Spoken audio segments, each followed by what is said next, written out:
Hi ළමයි කොහොමද? ඉතින් හිතනවා හැමෝම හොඳින් ඇති කියලා.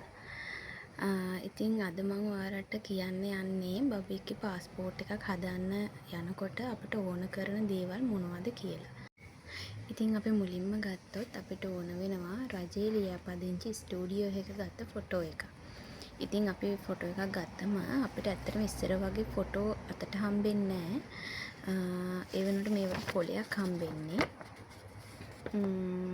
ඉතින් ස්ටුඩියෝ එකේ ෆොටෝ එක ගහලා මේ වගේ කොලයක් තමයි ඔයාලට print කරලා දෙන්නේ. මේකයි.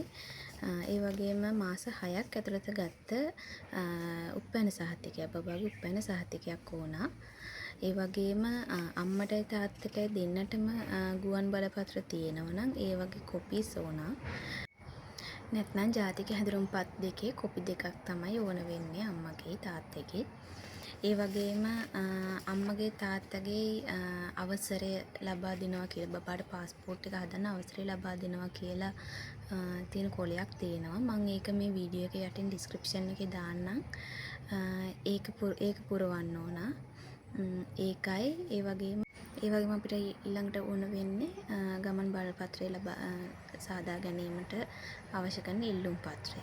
ඉතින් මේ ටික විතරයි අපිට බබේගේ පාස්පෝර්ට් එක හදන්න අවශ්‍ය වෙන්නේ. ඒ වගේම අම්මයි තාත්තයි දෙන්නම යන එක අනිවාර්යයි.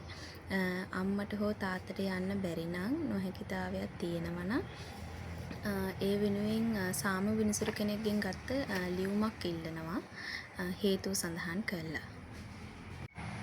ඉතින් ඔයාලා පාස්පෝර්ට් එක හදන්න යන්න බලාගෙන ඉන්නවා නම් පුළුවන් තරම් උදෙන්ම යන එක තමයි ලේසි. මොකද බබා යන එක අනිවාර්ය නැහැ. අම්මයි තාත්තයි විතරක් මේ කිව්ව දේවල් අරගෙන යන්න විතරයි ඕන. අම්මයි තාත්තයි දෙන්නම යන්න පුළුවන් නම් ගොඩක් හොඳයි. ඉතින් මම නම් හදාගත්තේ වන් ඩේ සර්විස් එකෙන්. වන් ඩේ සර්විස් එකට 20000ක් ගියා.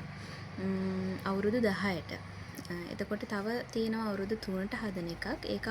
ඒක රුපියල් 9000ක් වෙන්නේ. ඉතින් ඔයාලා සාමාන්‍ය සේවා යටතේ පාස්පෝර්ට් එක ගන්න ඉන්නවා නම් ඔයාලට කොස්ට් එක යන්නේ රුපියල් 10000යි. ඉතින් දැන් ඉස්සර වගේ ගොඩාක් වෙලා යන්නේ පැය 4ක් වගේ යනකොට අපිට පාස්පෝර්ට් එක ගන්න පුළුවන්. ඉතින් අපිට උදෙන්ම යන තරමට ඉක්මනට ටෝකන් එක ගන්න පුළුවන්. ඉතින් අපි ඔක්කොම අපේ සියලුම දේවල් බාර දීලා අපිට පැය 4ක් වගේ යනකොට අපිට පාස්පෝර්ට් එක ගන්න පුළුවන්. ඉතින් උදෙන්ම යන තරම තමයි ඔයාලට ලේසි.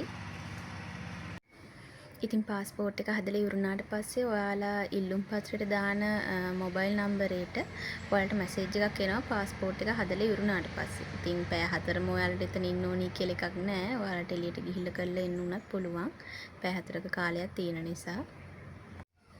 ඉතින් මම හිතනවා මගේ වීඩියෝ එක ඔයාලට ගොඩක් වැදගත් ඇති කියලා. ඉතින් වීඩියෝ එක බලලා account එක subscribe කරගෙන යන්න. වීඩියෝ එකට like එකකුත් දාලා. සුබ දවසක්.